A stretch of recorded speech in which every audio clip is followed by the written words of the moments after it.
Hi guys, and welcome to the follow-up video for our Guild Wars 2 mechanic related video on the weekend, which was to do with skills and skill variety and builds and all that kind of stuff in Guild Wars 2. I've actually got so much I want to talk about on this topic, and in fact you guys left so many comments on that video as well. I guess I've got no shortage of things to talk about. This might even end up getting split, I'm not 100% sure, we'll see what happens though. Just before we get into things, the footage in the background for this video, and maybe a few videos coming up as well in the future, is going to be pre-searing Ascalon footage. So this is right at the start of the first game in Guild Wars, at the start of the first campaign. If any of you are familiar with my channel, you know I've Let's Played the game. I've done pretty much all the content that's in the game up to this point, except for some of the very last stuff to do with the Winds of Change. But right at the start, there's this whole area called pre-searing that I was going to do a series on, all kinds of videos about pre-searing Ascalon. But in the end, that never ended up happening, so I figured, hey, this could be a good opportunity to just go to some of those places that I never showed you before, because that's like the one thing we haven't really completed here. So you'll see me playing through pre-searing, at least for this video. If you guys like the idea, then we can continue doing that. That could be the background footage for a while, at least until I can get my hands on some actual decent Guild Wars 2 playthrough footage, which, hey, we might be able to get soon enough, because the press beta is coming up, and apparently some people with beta invites have actually got filming permissions. I wasn't under the impression that people... I was under the impression that people would still have quite a strict NDA on them while they were in the beta, but apparently not. Some people are actually allowed to film it, so hey, we might end up having a lot of footage suddenly go up on YouTube. My channel might get swallowed under all of that, but we'll definitely, hopefully, get the permission from someone to use some of it. But in any case, just before we get started on the comments and stuff like this that I want to talk about to do with the skills, there was one thing that I mentioned on our last follow-up, the dungeon follow-up.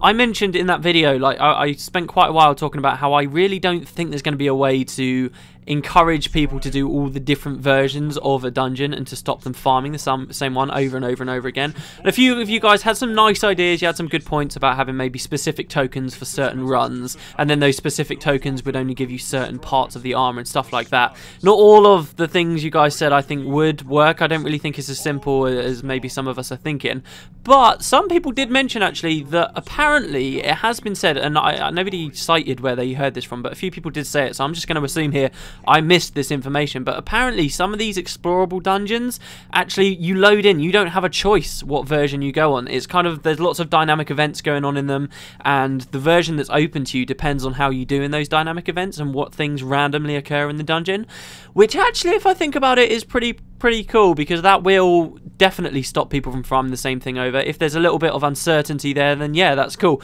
and it actually makes the whole dungeon experience a lot more in depth, because people are going to have to face the possibility of having to do this or having to do this. The only problem I can see there is if there's a really annoying thing put into a dungeon and then people get pissed off with it. But hey, let's face it, there really shouldn't be anything annoying no matter how it's added to the game, so it's nothing that can be patched out after release. So yeah, I mean, I was actually really happy to hear about that random thing. Like I said, I don't know 100% where people know that from. I mean, I'm generally quite good at keeping up to date with all the interviews and stuff that come out, but hey, I think it is a pretty decent solution to what we were talking about in that video. Anyway, so yeah, like I said, loads and loads of comments on the skill video. It was actually really good. There were a few things that some of you guys were mentioning. A lot of you were bringing up points that I made, particularly to do with traits, which we'll talk about later. But a few of you did mention a few things that I obviously didn't have time to do in the video. And a couple of those things were the skill system, which very, very true are. I was pointing out how the skill system seems to offer less diversity in its new form. Well, one thing I really didn't get across in that video is the fact that whatever you're holding changes those first 5 skills. It's not just the weapon that you've specifically equipped onto your character. There are environmental weapons all over the game which dramatically change exactly what those first 5 skills are. From what we've seen, when we first heard about environmental weapons, it sounded really cool. It was kind of, I think they kind of had some examples where you'd be fighting and maybe something would break and then you could pick up like a branch from a tree or something and that would change your weapon and you could keep going. In particular with environmental weapons, they talk a lot about bar fights. Bar fights is kind of this mini game that you'll be able to play in where you get all these different environmental weapons like bottles and bits of chairs, or chairs themselves maybe, and the whole idea of the combat in a bar fight is that you're going to be reacting to the environmental weapons that come your way throughout the fight, so you kind of have to adapt and keep picking up new things, which sounds really, really cool. And when they first talked about the environmental weapon system, I kind of got the idea that that's what most of the game was going to be like those bar fights, that you were going to be having all these environmental weapons all over the place that you could continuously be adapting what you're going to be using.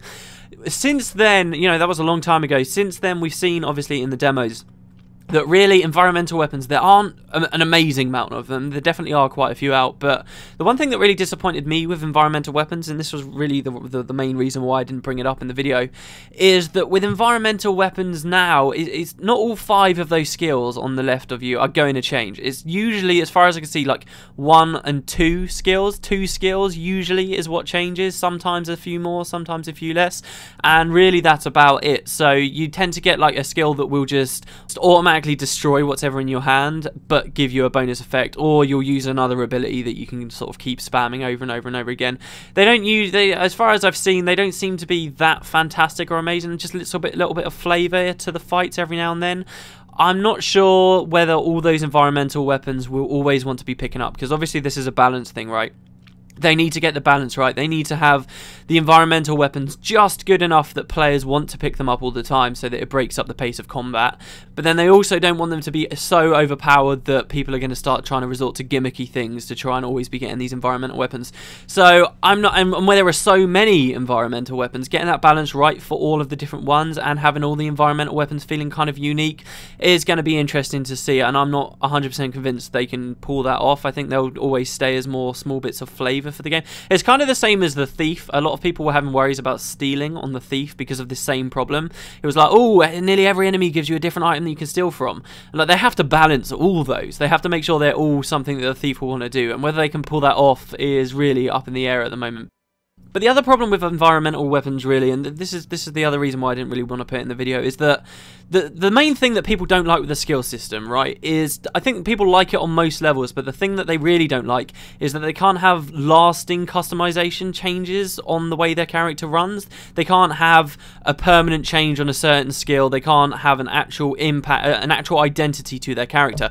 And to have a kind of identity, that kind of seems to me to be a lasting change. You want to have this skill on your bar while other people don't. And environmental weapons really don't address that, really, do they? Because you pick them up, you've got them for a short while, and then you get rid of them again. And it's quite similar to another aspect, obviously. You've got environmental weapons, but some professions can also summon their own environmental weapons for you. Like the Elementalist has got conjure weapons, which they can then summon, and then that will change people's whole skill bars. You know, that's a lot more extensive. But still, I don't really think that addresses people's problems about not feeling unique or having an identity or not feeling like they can play around with their build enough, because they're more temporary, and to me, at least, I don't really feel like that's a satisfying response. I think it's a nice facet of the skill system, definitely. So in that regard, I guess it could have had a place in the video, but at the same time, I don't think it's going to be something that completely resolves everyone's worries about what they're doing with the new system. And the other thing as well, there was another thing aside from environmental weapons, well, two things really that some of you mentioned about the skill system, were the cross-profession combinations. Yes, definitely a massive part of the skill system. See, I wouldn't really call that so much the skill system though, that's why I left that out. I wouldn't really say that's got much to do with your builds, but rather just gameplay mechanics, just the actual combat mechanics. And I wasn't talking about the fact you can move while you're using every skill, not in any real depth anyway. I wasn't talking about all those kinds of things. I think that would kind of be a bit more suited to its own video, and the skill, even closer to the skill system, I guess, but I still thought, well, no, this one I kind of think is just a bit too insignificant, is the fact that some skills you will chain. They're like on a slot and they'll just keep chaining. So for instance, the warrior, I believe it's their skill 1 will actually get, the skill 1's the skill you can always spam, right? And you get skill 1 where you do a single attack and then it goes from like sever artery to gash and then to final thrust, and it's essentially 3 skills in one slot. But really, because that's just skill 1, that's something you're going to be spamming anyway. It doesn't really change the gameplay that much. There are other skills, other chains that appear outside of the skill 1, like for example, and this is really cool, for example, as a necromancer you can summon a minion, and then that skill will actually, while that minion's alive, will change to something else which might let you blow the minion up and kill it, or something to that effect, which is cool, that's nice. But then I kind of look at that as just convenience, really. In Guild Wars 1, a big part of making builds, an annoying part of making builds arguably, was that you'd have to have this skill and then you'd have to pick this skill as well, and you'd have 2 skills really just to achieve the one thing. Like for example, the massive example that was always in the game was Charm Animal. You could, if you wanted a pet to be with you as a ranger, you needed this skill called Charm Animal, which took up 1 spot, and then if you wanted to bring the pet back to life, you needed another skill. So essentially you'd have to dedicate 2 skills to just being able to have a pet around with you. With Guild Wars 2, they kind of looked at all those things and ironed them all out and said, hey, no, look, we'll do these little skill chains whenever there's situations like that. So it's nice for convenience where build making isn't such an important part of Guild Wars 2,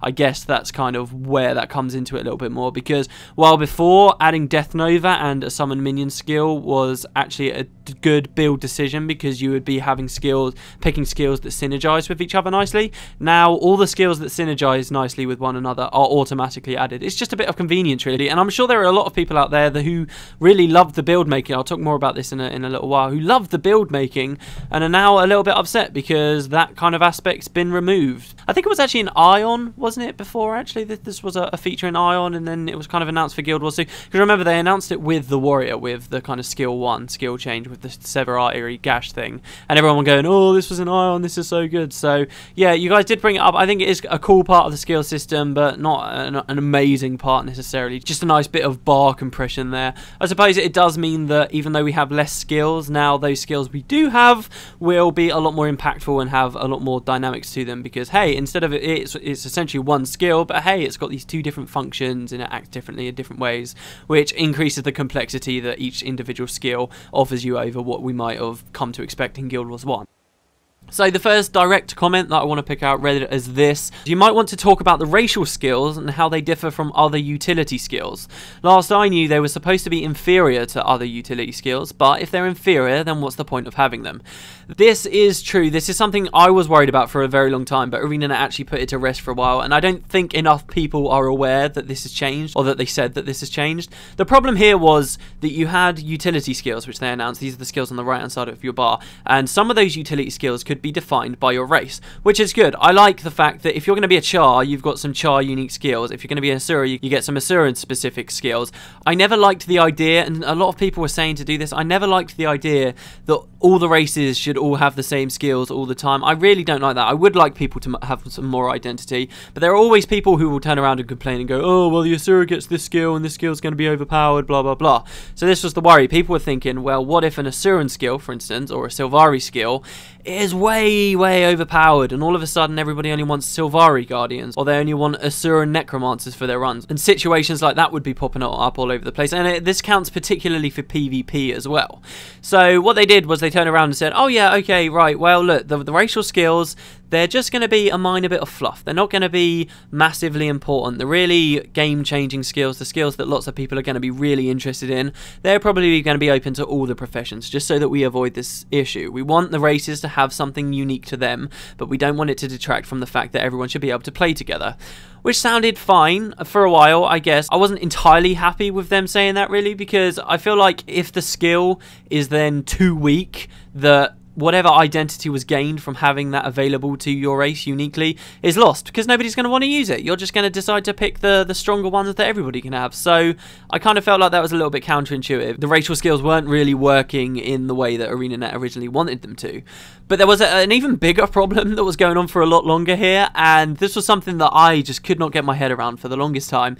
There were also elite skills. As we know, we've got elite skills, but there were elite racial skills. Okay, an elite skill is meant to be a game-changing ability, something massively significant. You need to use it at the perfect time. It can change the face of the battle if you use it right, if you synergize with your teammates as they use their elite skills, and that completely contradicts what they were saying about racial skills. Racial skills are supposed to be a bit of fluff, so how can you have an elite racial skill? You're having a massive problem there, and it seemed like they completely overlooked it. You can't give the Asura this amazing elite golem thing, because then everybody's definitely only going to want Asura to be with them. So it was really kind of confusing, and I didn't know what they were doing. It seemed like a direct contradiction. I remember they did a few IRCs and that back with Guru and stuff. I remember every time I was always asking this question, how can you have elite racial skills? How does this work? This just contradicts each other. What's going on?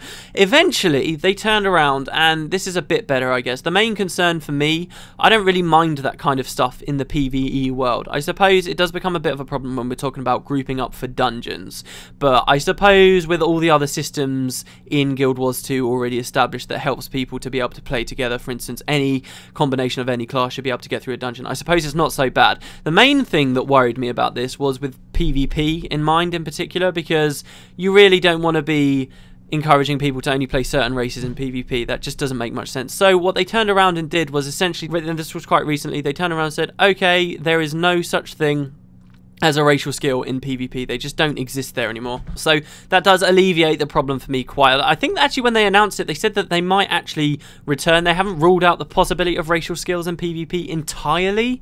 So, I don't know, mate. I'm not completely against the idea. Maybe when they come back, they can get them to work. But in any case, I'm pretty happy with that at the moment. I think that all the races should definitely have something unique, something of their own. And I do think that it should have some impact.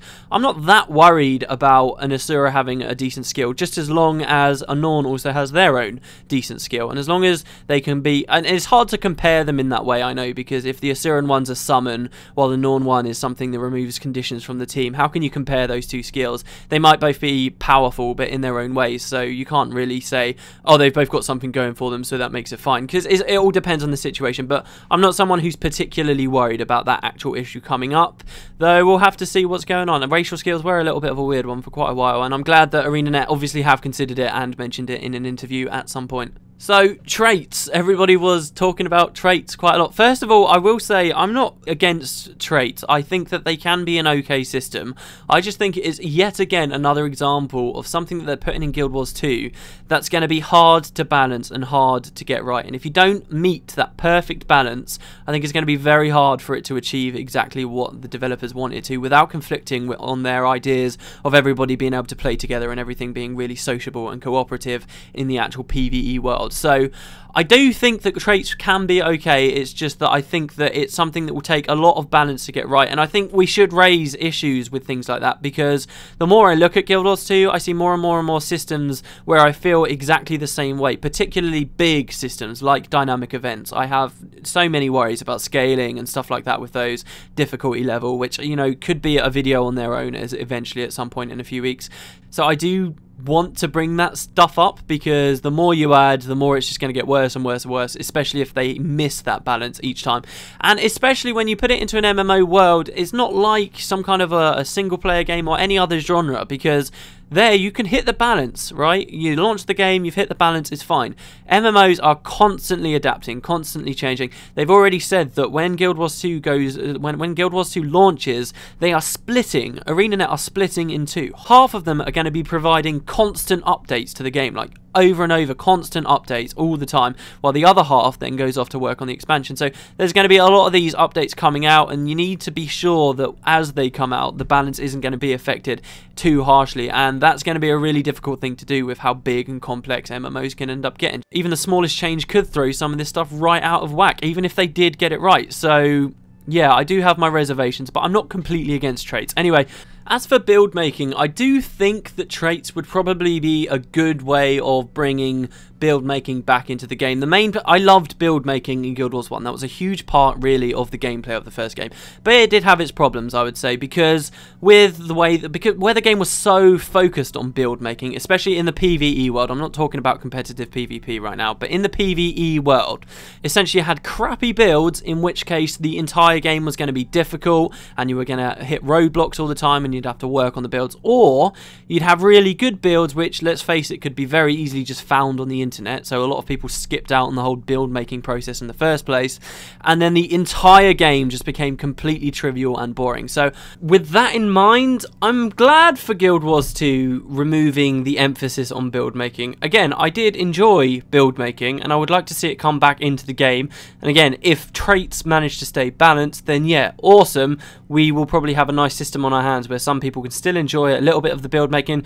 Don't forget things like attributes and your equipment. Those kinds of things will come into the build making as well, I'm sure, because equipment now, statistics on equipment and crafting decent upgrades onto them and all that kind of stuff is far more extensive and far more interesting and involved than it ever was in Guild Wars 1. So getting the right mix of attributes, equipment and skills and traits is probably where your build making is going to come back in. But even with all of that combined, I think I do prefer that now the game is more about the intricacies of the skill, ground targeting, knowing when to use what, knowing where to stand. I think all that more skill action-based stuff being the focus of whether you're going to win or lose is really the ideal situation to have here. And Guild Wars 1 really was built around that philosophy. That's why the low level cap existed in Guild Wars 1. That was the whole idea. It was supposed to be about your skill. You can read, even on the Guild Wars Prophecies box, wow, I've mentioned that 2 videos in a row, but if you go back there, you can see it's all about the skill defines how good you are, not your equipment, not how many levels you've grinded. I think they're continuing with that in Guild Wars 2, just in a different way. Instead of it being about builds, stuff you sort out way before the fight even happens. And yes, there was tactics involved with making the right builds, there was strategy involved, but when it got to the point where you could just go onto a wiki and get any build straight away, that essentially meant nobody really worked for the builds that they had, and yet still got to enjoy how easy all the content ended up anyway. So with Guild Wars 2, that really won't be a problem, and really it will be people with actual decent on the fly ability to think of what's best to do while they're in the combat that will be the more skillful players. And again, I do want to reiterate, I'm literally just talking about PvE. I'm well aware in PvP for Guild Wars 1 that was very much always the situation, which is cool. Although then again, PvP for Guild Wars, you needed both the perfect builds and really high skill when you're actually in game. So again, with Guild Wars 2, with the PvP, where there's not that ridiculous necessity to have really specific builds straight away in PvP because everybody's got this nice baseline, that's also a bonus. So yeah, generally I'm happy with the way everything's going. If traits were removed completely, I don't think I'd be too sad to see them go. I'm probably going to do another video, guys, because we've already been talking like 20 minutes. And it's really late. I can't talk tonight. I don't know what it is. I cannot talk. I've had to edit this thing like a million times. But it's late. I'm going to do another video. There's still loads of comments that I want to talk about. Probably be going up tomorrow. I hope you guys enjoyed this video, and I will see you next time.